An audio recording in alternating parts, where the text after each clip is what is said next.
Sharda knitting में आप सभी का स्वागत है। नमस्कार। आइए आज हम अंग्रेजी के कुछ शब्दों को हिंदी में समझेंगे जो बुनाई में इस्तेमाल किए जाते हैं। KNIT निट, निट माने सीधा, जिसको सिर्फ के लिखकर बता दिया जाता है।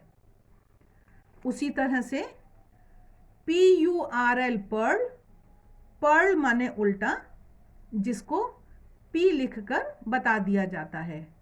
जैसे हमें एक सीधा एक उल्टे का बॉर्डर बनाना है तो उसको हम K1 P1 लिखकर बस बता सकते हैं, लिख सकते हैं। आइए देखते हैं कि K1 और P1 कैसे बुनते हैं। ये हम सिलाई को हम डालेंगे और इस तरह से ये हमने K1 बुना। ये हमारा सीधा फंदा हो गया।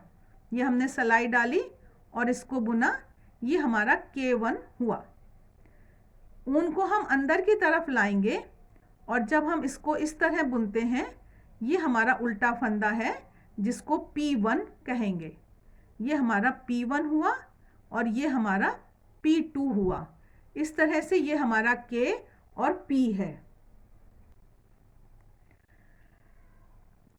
K2TOG ये शॉर्ट फॉर्म है निट टू टुगेदर की।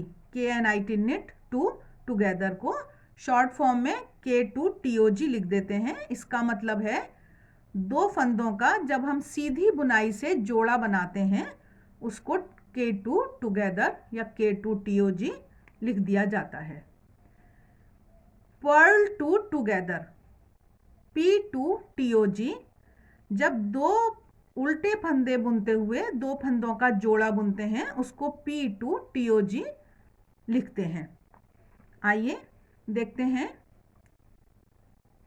ये हमने एक साथ दो फंदों में सिलाई को घुसाया जैसा सीधा बुनने के लिए डालते हैं और उसको हमने फिर ये इकट्ठा एक साथ बुन दिया।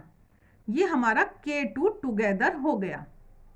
दो फंदों में एक साथ हमने सिलाई डाली और उनको इकट्ठा बुना तो ये हमारा K2 टुगेदर हो गया। अब हमको पर्ल टू टुगेदर या P2 टुगेदर बुनना है जिसको P2TOG लिखते हैं। तो ये हमने दो फंदों में एक साथ उल्टा बुनने जैसी सिलाई डाली और इसको हमने उल्टा बुना। ये हमारा P2 टुगेदर हुआ। एक बार फिर से देख लेते हैं। ये दो फंदों में एक साथ सिलाई डाली और इसको हमने इकट्ठा बुन दिया। ये हमारा K2 टुगेदर और P2 टुगेदर हुआ।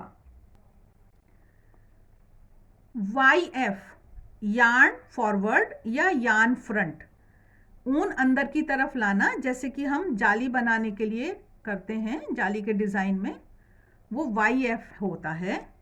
उसी तरह से YB यार्न बैक, ऊन बाहर की तरफ ले जाकर रखना। इसको हम समझते हैं। जैसे ये हम बुन रहे हैं तो हमको यार्न फ्रंट करना है, YF करना है।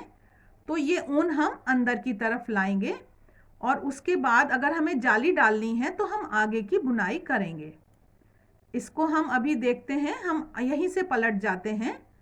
जैसे कि ये हम पलटते हुए आए और हमने जब इसको बुना तो ये हमारा एक छेद जाली के डिज़ाइन वाली जाली पड़ जाती है।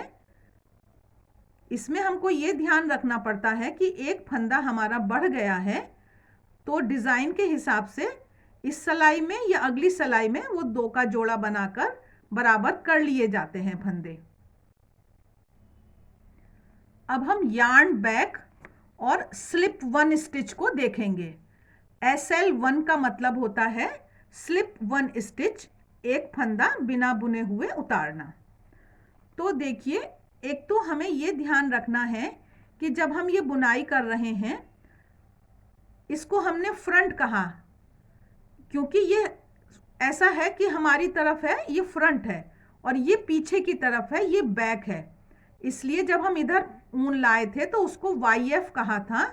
अब जब हम ऊन पीछे की तरफ ले जाएंगे तो उसको यार्न बैक कहेंगे।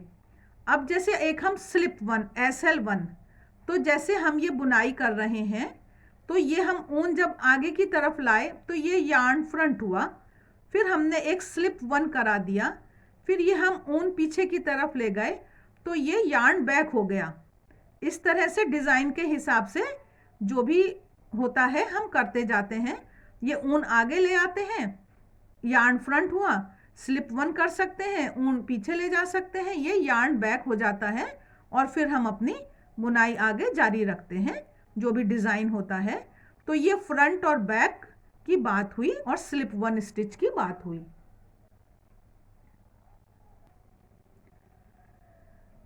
गार्टर स्टिच, जब हम दोनों तरफ सीधा सीधा बुनते हैं या दोनों तरफ उल्टा उल्टा बुनते हैं तब जो बुनाई आती है उसको गार्टर स्टिच कहते हैं। जैसे यहाँ पर हम बुन रहे हैं, ये दोनों तरफ हमने सीधा सीधा बुना है, दोनों तरफ एक जैसा है और 2 सलाई बुनने पर ये एक लाइन दिखाई देती है, ये गार्टर स्टिच होता है। गार्टर स्टिच में थोड़ा सा ये फैलता है, जैसे अगर हमारी 100 फंदे की कोई टोपी बन रही है तो अगर हम गार्टर स्टिच में बनाएंगे तो हमको उसमें थोड़े फंदे कम डालने चाहिए, ये फैल जाता है, इसका हमें ये ध्यान रखना है। तो इसके बाद आती है बारी स्टॉकिनेट स्टिच की। स्टॉकिनेट स्टिच क्या होता है, जिसमें कि हम एक सीधी साइड जो है वो सीधे बुनते हैं सारे फंदे और उल्टी तरफ हम सारे फंदे उल्टे बुनते हैं, जैसे कि हम आम स्वेटर बुनते हैं अपना, जिसमें कि एक तरफ फ्रंट में ये दिखाई देता है सीधी तरफ और उल्टी तरफ ये दिखाई देता है, इसको स्टॉकिनेट स्टिच कहते हैं। इससे पहले कि मैं आगे चलूं, आप लोगों से एक अनुरोध है कि कृपया चैनल को सब्सक्राइब, लाइक, शेयर करें, कमेंट बॉक्स में कमेंट करके ज़रूर बताएं। इस सीरीज़ के हम और भी वीडियो बनाने का सोच रहे हैं, तो आप लोगों के फीडबैक से हमें बहुत मदद मिलती है, हमारा उत्साह बढ़ता है। तो देखिए, ये जो सलाई होती है, जो गला बुनने की सलाई होती है, इसको डबल एंडेड सलाई कहते हैं, 2 मुही सलाई है। इस तरह की सलाई ये एक वायर में भी आती है, जिसमें वायर की लंबाई 2-3 साइज की होती है और हर नंबर की ये सलाइयाँ मिल जाती हैं, तो ये डबल एंडेड सलाई होती है। डबल एंडेड सलाई में हमारा एक शब्दावली है स्लाइड और टर्न, ये हम समझेंगे अभी कि स्लाइड और टर्न क्या है। एक हमारा वीडियो 11 नंबर का वीडियो है, रिवर्सिबल डिज़ाइन की बहुत सुंदर कैप है, उसमें स्लाइड और टर्न की बात कही गई है। तो जैसे कि हम ये आम बुन रहे होते हैं स्वेटर, तो जब हम यहाँ बुनते हुए आते हैं, ये हम बुनते हुए आए यहाँ पर जैसे, और उसके बाद हम इसको टर्न करते हैं, ये हम बुन रहे हैं, लास्ट का हमने फंदा बुना है और इसके बाद हम ये सलाई को पलटेंगे, ये हम ऐसे करके सलाई को पलट देते हैं, इसको टर्न कहते हैं। लेकिन जो ये डबल एंडेड सलाई होती है, इसमें हमारे पास ये एक ऑप्शन होता है, ये अगर हम डिज़ाइन के हिसाब से ये हम फंदों को स्लाइड करा रहे हैं, खिसका रहे हैं, तो ये हमने फंदों को स्लाइड कराया और यहाँ पर हम दूसरे ऊन से अपने डिज़ाइन को आगे बुनाई कर लेंगे, जो भी डिज़ाइन है तो ये दूसरे ऊन से यहाँ करेंगे, फिर जैसा डिज़ाइन होगा तो उस हिसाब से बुनाई कर ली जाती है, इसको स्लाइड और टर्न कहते हैं। जब हमने बुना एक ही ऊन से और मुड़ा, उसको टर्न कहा, और जब हमने खिसका के इधर से बुन लिया उसको स्लाइड कहा। तो ये हमारे स्लाइड और टर्न की बात हुई। आशा है आपको ये वीडियो अच्छा लगा होगा, वीडियो अंत तक देखा करें, कमेंट बॉक्स में कमेंट करके ज़रूर बताइएगा।